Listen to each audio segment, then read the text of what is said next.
श्री रामकृष्ण लीला प्रसंग स्वामी शारदानंद जी द्वारा लिखित पाठ संख्या 61। प्रथम 4 वर्ष की अन्य घटनाएं। अपने शरीर के अंदर युवक सन्यासी का दर्शन तथा उपदेश लाभ। साधना के आरंभिक काल से ही दर्पण में प्रतिबिंब की भांति तदनुरूप आकार विशिष्ट शरीर के अंदर रहने वाले उस युवक सन्यासी का दर्शन श्री रामकृष्ण देव को प्राप्त हुआ था एवं क्रमशः समस्त कार्यों की मीमांसा के समय उनके परामर्शानुसार चलने में वे अभ्यस्त हुए थे। अपने साधक जीवन के अनुभव तथा प्रत्यक्षादि की चर्चा करते हुए एक दिन इस संबंध में उन्होंने हमसे कहा था, देखने में ठीक मुझ जैसा एक युवक सन्यासी मेरे अंदर से जब चाहे तभी निकलकर मुझे सभी विषयों में उपदेश दिया करता था।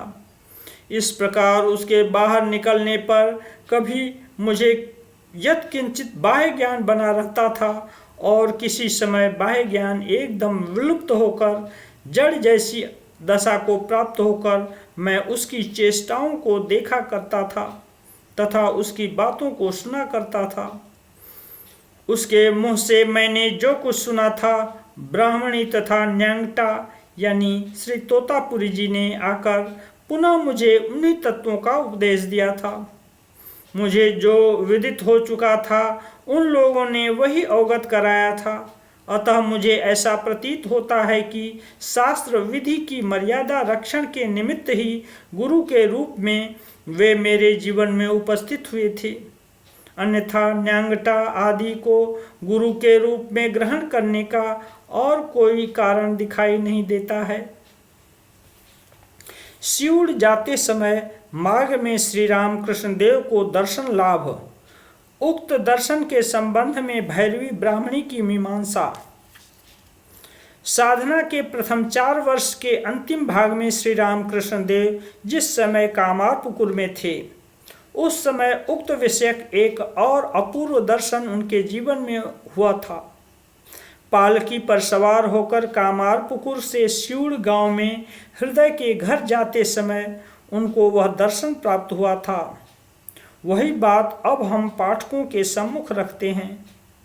नील आकाश के नीचे विस्तृत जंगल, श्यामल धान्य क्षेत्र, विहंग कूजित शीतल छायायुक्त अश्वत्थ वट वृक्ष समूह तथा मधुगंध कुसुम विभूषित तरुलता आदि का अवलोकन कर प्रफुल्लित हो जाते जाते श्री रामकृष्ण देव ने देखा कि उनके शरीर के अंदर से किशोर वयस्क 2 सुंदर बालक सहसा निकलकर वन्य पुष्पादि को निहारते हुए देखते हुए कभी जंगल में बहुत दूर तक चले जा रहे हैं और कभी पालकी के निकट आकर हास परिहास तथा बातचीत करते हुए आगे बढ़ रहे हैं।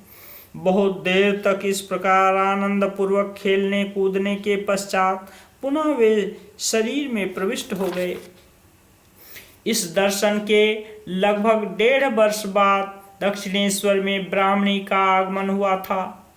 वार्तालाप के प्रसंग में एक दिन श्री रामकृष्ण देव से उक्त दर्शन के विवरण को सुनकर उन्होंने कहा था, बाबा तुमने ठीक ही देखा है, अब की बार नित्यानंद के शरीर में श्री चैतन्य का आविर्भाव हुआ है। श्री नित्यानंद तथा श्री चैतन्य देव अब की बार एक साथ एक आधार में आविर्भूत हो तुम्हारे अंदर विद्यमान हैं, इसलिए तुम्हें इस प्रकार का दर्शन प्राप्त हुआ था। हृदय कहता था कि यह कहकर ब्राह्मणी ने चैतन्य भागवत में से निम्नलिखित 2 श्लोकों की आवृत्ति की थी। अद्वैतेर गला धोरी कोहन बार बार, पुनः जे करिबो लीला मोर चमत्कार, कीर्तने आनंद रूपो होइबे अमार, अद्यावधि गौर लीला करें गौर राय, कोनो कोनो भाग्यवाने देखी बारे पाए। श्री अद्वैत प्रभु के गले में हाथ डालकर श्री चैतन्य महाप्रभु बारंबार यह कहने लगे कि मैं पुनः जो अद्भुत लीला करूँगा उसमें श्री हरि कीर्तन में मेरा आनंदमय रूप होगा। अब भी श्री गौरांग देव अपनी लीलाएं करते हैं। किसी किसी भाग्यवान को उन लीलाओं का दर्शन मिलता है। उक्त दर्शन से विदित होने वाले तथ्य। एक दिन हमने श्री राम कृष्ण देव से इस दर्शन के बारे में पूछा था।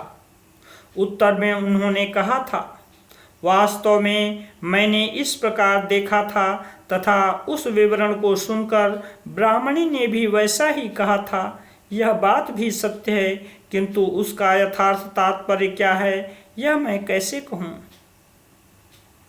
अस्तु, इन दर्शनों से ऐसा प्रतीत होता है कि उन्हें उस समय से ही यह अवगत हो चुका था कि अत्यंत प्राचीन काल से पृथ्वी पर सुपरिचित कोई आत्मा उनके शरीर तथा मन में अहम अभिमान को धारण कर किसी विशेष प्रयोजन की सिद्धि के निमित्त अवस्थित है। उस समय अपने व्यक्तित्व के संबंध में इस प्रकार जो आभास उन्हें प्राप्त हो रहा था वही यथा समय स्पष्ट हो उनको यह विदित करा रहा था कि पूर्व युगों में धर्म संस्थापन के निमित्त श्री अयोध्या तथा श्री वृंदावन में जानकी वल्लभ श्री रामचंद्र तथा राधा वल्लभ श्री कृष्णचंद्र के रूप में जिनका आविर्भाव हुआ था वे ही पुनः भारत तथा जगत को नवीन धर्मादर्श प्रदान करने हेतु नवीन शरीर धारण कर श्री राम कृष्ण देव के रूप में अवतीर्ण हुए हैं। हमने बारंबार उनको यह कहते हुए सुना है, जो राम और कृष्ण के रूप में आविर्भूत हुए थे वे ही इस समय अपने शरीर को दिखाकर इस आवरण के अंदर आए हुए हैं। राजा जिस प्रकार अपना वेश बदलकर कभी कभी नगर में घूमने के लिए निकलते हैं, उसी प्रकार गुप्त रूप से अब की बार उनका इस पृथ्वी पर पुनः आगमन हुआ है। श्री राम कृष्ण देव के दर्शन आदि कभी मिथ्या प्रमाणित नहीं हुए। पूर्वोक्त दर्शन का सत्यासत्य निर्णय करने के लिए अपने अंतरंग भक्तों के समीप श्री राम कृष्ण देव ने इस प्रकार अपने व्यक्तित्व के संबंध में जो कुछ कहा है उसमें विश्वास स्थापन किए बिना अन्य कुछ उपाय ही नहीं है। किंतु पूर्वोक्त दर्शन के विषय को छोड़कर उनके तत्कालीन अन्यान्य दर्शनों के सत्यासत्य के संबंध में हम निश्चित धारणा कर सकते हैं, क्योंकि इस प्रकार के दर्शनादि हमारे समय में श्री राम कृष्ण देव के जीवन में नित्य उपस्थित होते थे एवं उनके अंग्रेजी शिक्षित संदिग्ध शिष्य वर्ग उन दिव्य दर्शनों की परीक्षा में प्रवृत्त हो प्रतिदिन पराजित तथा स्तंभित होते थे। इस विषय के कुछ उदाहरण लीला प्रसंग में अन्यत्र वर्णित होने पर भी पाठक की तृप्ति के लिए यहाँ एक दृष्टांत का उल्लेख किया जा सकता है।